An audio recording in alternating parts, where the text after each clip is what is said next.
अस्सलाम वालेकुम स्टूडेंट्स, उम्मीद करता हूं कि आप सब खैरियत से होंगे। स्टूडेंट, आज की इस वीडियो के अंदर हम क्लास 10th फिजिक्स के चैप्टर नंबर 12 को स्टार्ट करेंगे, जिसका नाम है वेव्स। और जो टॉपिक आज के लेक्चर में हमने कवर करना है बच्चों, उसका नाम है नेचर ऑफ वेव्स।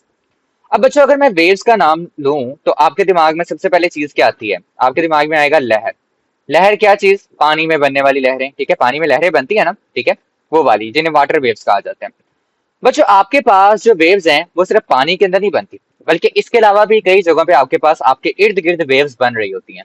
जैसे कि अगर आप अपने किसी दोस्त से बात करते हैं तो जो आप अपने बेसिकली मुंह से अल्फाज निकालते हैं बच्चों, ये उसके कान तक पहुंचते हैं किसकी फॉर्म में? वेव्स की फॉर्म में।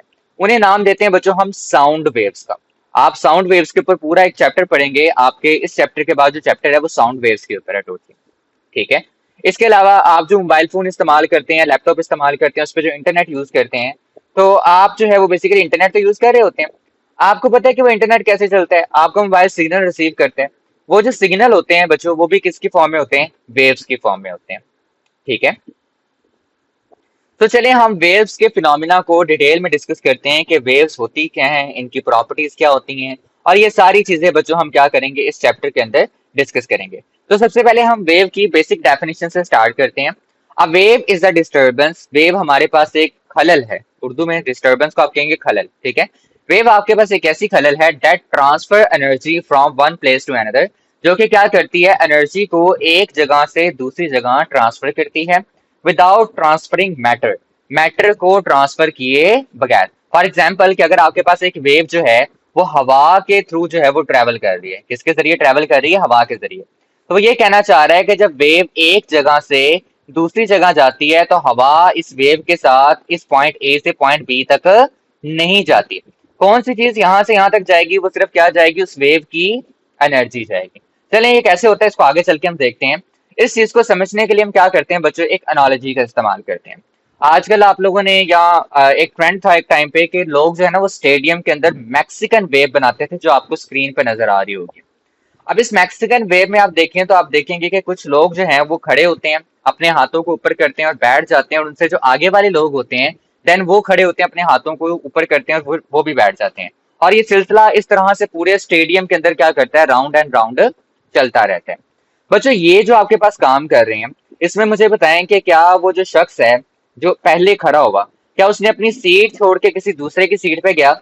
नो। वो अपनी ही सीट पे क्या कर रहा है? मैक्सिकन वेव जो है वो बच्चों क्या कर रहा है? प्रोड्यूस कर रहा है। यानी आप ये देखें कि वो जो एनर्जी है, वो जो जज्बा है, ठीक है, वो मैक्सिकन वेव बनाने का, वो एक शख्स से दूसरे शख्स तक तो जा रहा है, लेकिन वो शख्स अपनी सीट्स को नहीं छोड़ रहे। यानी मैटर जो है बच्चों वो ट्रांसफर नहीं हो रहा। बस क्या हो रही है? एनर्जी और वो जज्बा जो है वो एक जगह से कहाँ जा रहा है? दूसरी जगह जा रहा है। यही चीज आपके पास क्या होती है बच्चों? फिजिक्स के अंदर वेव्स करती हैं। अब एक दूसरी बात जो हमें नेचर ऑफ वेव्स के बारे में सीखना है वो ये है कि आपके पास जो वेव जिस मीडियम से गुजरती है, बच्चों मीडियम वर्ड को पहले अच्छे तरीके से समझ लें कि मीडियम आपके पास क्या है। मीडियम आपके पास बच्चों तीन तरह का हो सकता है, ठीक है। आपके पास ये सॉलिड हो सकता है कोई भी, आपके पास ये कोई लिक्विड हो सकता है, या आपके पास ये क्या हो सकता है बच्चों? कोई गैस हो सकता है, ठीक है। इसे आप कहते हैं मीडियम। तो वो कह रहा है कि जब आपके पास वेव किसी मीडियम से ट्रेवल करती है ना, तो उसके पार्टिकल क्या करते हैं बच्चों? वाइब्रेट करते हैं। फॉर एग्जाम्पल ले लें कि ये आपके पास सॉलिड का पार्टिकल है या गैस का या लिक्विड का पार्टिकल है। तो जब वेव बच्चों इसको छू के गुजरेगी ना, इसको टच करके गुजरेगी, तो बेसिकली क्या होगा? ये पार्टिकल क्या करेगा? वाइब्रेट करेगा अपनी ही जगह पे। यहाँ तो ये क्या करेगा? लेफ्ट एंड राइट वाइब्रेट करेगा, यानी इस जगह के कभी लेफ्ट चला जाएगा, राइट चला जाएगा, और कभी क्या चला जाएगा? लेफ्ट चला जाएगा।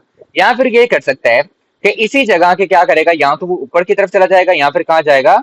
नीचे की तरफ। लेकिन वो इस जगह का छोड़ के किसी दूसरी जगह नहीं जाएगा।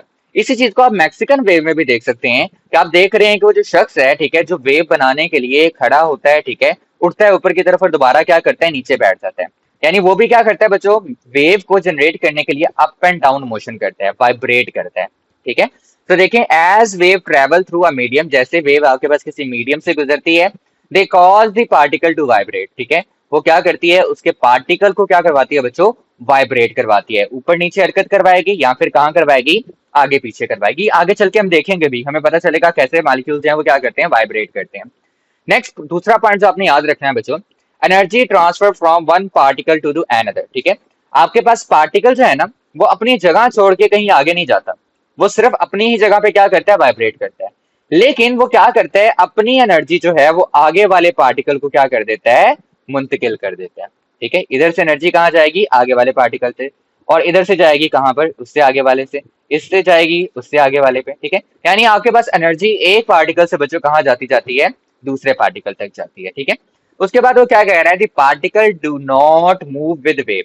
पार्टिकल जो है वो इट्स सेल्फ वेव के साथ मूव नहीं करता, they only oscillate about their original position. वो अपनी ओरिजिनल पोजीशन से क्या करते हैं, या तो आगे पीछे हरकत करते हैं, ठीक है, या फिर क्या करते हैं, ऊपर नीचे हरकत करते रहते हैं, लेकिन वो कभी भी अपने जगह छोड़ के कहीं दूसरी जगह पे नहीं जाते, वेव की केस के अंदर। ठीक है, चलें अब हम क्या करते हैं बच्चों, कुछ डेली लाइफ एग्जांपल देख लेते हैं। बेसिकली मैं आपको ना आपकी बुक का जो एक्सरसाइज है ना इस चैप्टर की, उसका पहला कॉम्प्रिहेंसिव क्वेश्चन करवा रहा हूँ, जिसमें उसने बेसिकली ये बताया है कि बताएं कि एनर्जी किस तरह से सॉरी किस तरह से वेव जो है वो एनर्जी को ट्रांसफर करती हैं, और कुछ डेली लाइफ एग्जांपल दें।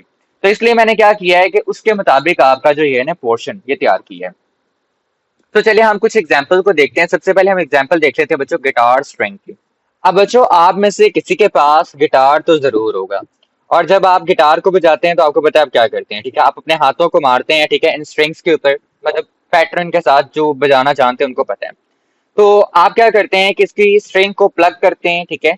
जब आप इसकी स्ट्रिंग को बच्चों प्लग करते हैं ना, तो इसकी स्ट्रिंग वाइब्रेट करती है, वो क्या करती है, ऊपर नीचे हरकत करती है, ठीक है, इस तरह से राइट एंड लेफ्ट। अब जब वो हरकत करती है या वाइब्रेट करती है, तो इसके सामने वाली हवा भी बच्चों क्या करना शुरू कर देती है, वाइब्रेट करना स्टार्ट कर देती है। ठीक है, अब जब ये हवा जो है वो वाइब्रेट करती है ना, तो ये अपने से आगे वाले हिस्से को क्या करती है, देखें आपने यहाँ पे एनर्जी दी इसको वाइब्रेट करने के लिए, वो एनर्जी क्या होती है, इसकी वाइब्रेशन से मुंतकिल होती है हवा के अंदर। ठीक है, और हवा से एनर्जी कहाँ जाती रहती है, आगे वाले पार्टिकल्स की तरफ क्या होती जाती है बच्चों, मुंतकिल होती जाती है।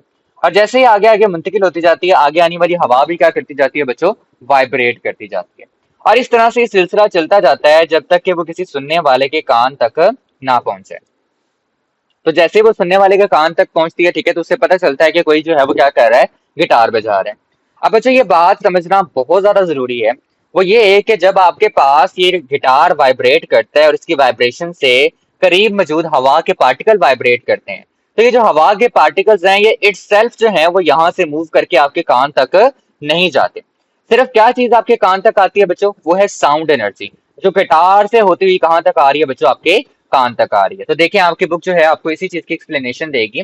When a guitar string is plugged it vibrates and produce sound waves. जब आपके पास किसी गिटार की स्ट्रिंग को प्लग किया जाता है तो वो क्या करती है, वाइब्रेट करती है, और साउंड वेव्स को बच्चों क्या करती है, प्रोड्यूस करती है, पैदा करती है। The air particles vibrate in place. जो एयर के पार्टिकल्स हैं वो अपनी ही जगह पे क्या करते हैं बच्चों, वाइब्रेट करते हैं।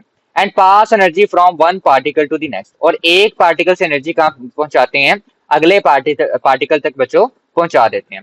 So particle do not move towards our ears and only sound energy travels. तो उसने वही बात बता दी है कि आपके पास हवा के पार्टिकल्स हैं बच्चों, वो हमारे कान तक नहीं आते, बल्कि क्या चीज आती है, साउंड एनर्जी आती है। ठीक है, पार्टिकल्स खुद नहीं आएगा, सिर्फ क्या भेजेगा, अपने वो जो पार्टिकल्स है ना, ठीक है, उनके थ्रू जो है वो एनर्जी को भेजेगा। ठीक है, वो एक पार्टिकल से होते हुए क्या करेगी, अगले पार्टिकल तक आएगी, ठीक है, और इस तरह से आपके कान तक पहुंच जाएगी। दूसरी एग्जांपल जो हम बच्चों देख सकते हैं वो आपके पास क्या है, स्ट्रेच्ड स्प्रिंग की है। तो देखिए बच्चों हम इसको स्लिंग की भी कह सकते हैं। देखिए आपके पास एक ना स्प्रिंग है, ठीक है, जिसको आप एक फ्लोर के ऊपर रखते हैं, और फिर उसको एक कॉर्नर से पकड़ के आप क्या करते हैं, कभी आगे की तरफ खींचते हैं और कभी क्या करते हैं, पीछे की तरफ खींचते हैं। अब जब आप बच्चों ऐसा करते हैं ना, तो आपको देखने को मिलता है कि आपके इस स्प्रिंग के अंदर दो चीजें बन रही हैं। एक आपके पास बच्चों बनता है कंप्रेशन। कंप्रेशन आपके स्प्रिंग का बच्चों वो हिस्सा होता है जहां स्प्रिंग के छल्ले, ये देखें छल्ला ही है ना, ये एक आपके पास क्या होगा, छल्ला होगा, ठीक है, जहां स्प्रिंग के जो छल्ले होते हैं वो एक दूसरे के क्या होते हैं, करीब होते हैं, उस जगह को आप क्या कहते हैं बच्चों, कंप्रेशन कहते हैं। और जो दूसरी चीज बनती है बच्चों वो आपके पास क्या है, रेयरफेक्शन है, जहां पर स्प्रिंग के छल्ले एक दूसरे से क्या हो जाते हैं बच्चों, काफी ज्यादा फासले पे चले जाते हैं। आपको देखने को मिलता है कि स्प्रिंग के अंदर कंप्रेशन भी बनते हैं, ठीक है, और रेयरफेक्शन भी बनते हैं जब आप स्प्रिंग को क्या करते हैं बच्चों, आगे पीछे क्या करते हैं बच्चों, हरकत देते हैं। स्प्रिंग जो है बच्चों वो अपनी ही जगह पे क्या है, मौजूद है, वो कहीं भी हरकत करके नहीं गया। सिर्फ कौन सी चीज हरकत कर रही है बच्चों, यहाँ पे देखें ये जो छल्ले है ना, ये यहाँ से हरकत करके कहीं नहीं जा रहे, ठीक है, बल्कि हरकत करके क्या जा रही है, ये कंप्रेशन और ये रेयरफेक्शन जा रही है। पहले कंप्रेशन यहाँ पे थी, अब वो हरकत करके कहाँ चली गई, यहाँ चली गई। पहले रिफ्रैक्शन यहाँ पे थी, वो हरकत करके कहाँ चली गई, यहाँ चली गई। लेकिन ये पूरा स्प्रिंग जो है वो बच्चों कहीं पर भी नहीं गया। ये चीज दोबारा से एक बार साबित करती है कि हमारे पास वेव्स के अंदर सिर्फ क्या चीज ट्रेवल करती है, एनर्जी ट्रेवल करती है बच्चों, ठीक है। हमारे पास कहीं पे भी आपके पास जो मीडियम है, कुछ जो स्प्रिंग है, ठीक है, वो खुद ट्रेवल नहीं करता। तो देखिए आप इसे कैसे लिखेंगे, in a stress spring compression and refraction travel along the spring but the coil only vibrate about their original showing that wave transfer energy not matter, ठीक है। तो यही कह रहा है कि जो स्ट्रेस स्प्रिंग होता है, ठीक है, इसके अंदर आपके पास कौन सी चीज ट्रेवल करती है, स्प्रिंग के अंदर कंप्रेशन और रिफ्रैक्शन करती हैं, but the coil only vibrate, जो कॉइल है वो सिर्फ क्या करती है, यानी जो एक छल्ला है, ठीक है, वो सिर्फ क्या करता है, अपनी ही जगह पे, ठीक है, क्या करता है, वाइब्रेट करता है। जो इस चीज को जाहिर करता है कि आपके पास जो वेव है वो ट्रांसफर करती है किस चीज को, एनर्जी को, मैटर को ट्रांसफर नहीं करती। आगे बच्चों आपके पास एक इंपॉर्टेंट शॉर्ट क्वेश्चन है जिसका नाम है रिपल टैंक। ये बड़े इंपॉर्टेंट शॉर्ट क्वेश्चन है, आपके बोर्ड एग्जाम्स के अंदर पूछा जा सकता है, तो आपने इसको जरूर करना है। आपसे पूछा जा सकता है डिफाइन रिपल टैंक, या फिर write down the construction of ripple tank, लेकिन कंस्ट्रक्शन जो है वो हम आगे जाके जब प्रॉपर्टीज पढ़ेंगे ना वेव की, तो वहां पर आपको करवाऊंगा। फिल वक्त आप क्या करें, सिर्फ रिपल टैंक की डेफिनेशन कर लें। बच्चा रिपल टैंक जो है ना वो आपके पास एक इंस्ट्रूमेंट है जो कि इस्तेमाल किया जाता है वेव्स की प्रॉपर्टीज को स्टडी करने के लिए। तो देखिए आप इसको कैसे डिफाइन करेंगे, a ripple tank is a shallow transparent container filled with water. Ripple tank क्या है हमारे पास बच्चों, एक शैलो ट्रांसपेरेंट कंटेनर है, ठीक है, एक ट्रांसपेरेंट कंटेनर यानी वो कंटेनर जिसके आर पार देखा जा सकता है, ठीक है, जो कि बेसिकली किससे बड़ा हुआ है, वाटर से। आपको ऊपर नजर आएगा ये यहाँ पे, ये देखिए, ये आपके पास रिपल टैंक जैसी मैंने बनाने की कोशिश तो की है, लेकिन ये उसने कुछ और ही बना दिया है, लेकिन होता रिपल टैंक ऐसा ही है, ठीक है। ये जो मटेरियल है ये ट्रांसपेरेंट होगा, ठीक है, इसके आर पार देखा जा सकता है, इसको आप पानी से भर देंगे, ठीक है, ऊपर ये वाइब्रेटर लगा होगा जो इसके अंदर क्या करेगा, वेव्स को पैदा करेगा, ठीक है। और फिर उन वेव्स का अक्स आप क्या करते हैं, नीचे एक स्क्रीन पे बनाते हैं, और फिर आप स्टडी करते हैं, ठीक है, कि वेव्स की प्रॉपर्टीज कौन कौन सी है। Used to produce and observe water waves and to study their properties, ठीक है। रिपल टैंक का इस्तेमाल क्यों किया जाता है, वेव्स को प्रोड्यूस करने के लिए, ठीक है, और वाटर वेव को ऑब्जर्व करने के लिए, ताकि आप उसकी प्रॉपर्टीज को क्या कर सके बच्चों, स्टडी कर सकें। सो ये तो लेक्चर खत्म हो गया, ठीक है, लेकिन मेरा आप लोगों से क्वेश्चन ये है बच्चों कि हमने जो रिपल टैंक है इसमें वेव्स की प्रॉपर्टीज को बेसिकली देखने के लिए सिर्फ वाटर वेव्स का ही इस्तेमाल क्यों किया, हमने कोई और दूसरी wave, sound wave, radio wave, इसका इस्तेमाल क्यों नहीं किया, ठीक है। आपने जो आंसर है वो कमेंट सेक्शन के अंदर बताना है। बाकी अगर आपको वीडियो अच्छी लगी है तो अपने चैनल को सब्सक्राइब करना है, वीडियो को लाइक करना है, और अपने क्लास 10th के फ्रेंड्स के साथ जरूर शेयर करना है। बच्चों वीडियो को लाइक किया करें, चैनल को सब्सक्राइब किया करें। बहुत सारे बच्चे चैनल को सब्सक्राइब किए बगैर ही वीडियोस को देखते हैं। काइंडली, बहुत मेहनत लगती है ऐसी वीडियोस को बनाने में, तो वीडियो को लाइक और चैनल को सब्सक्राइब जरूर किया करें। अल्लाह हाफिज बच्चों।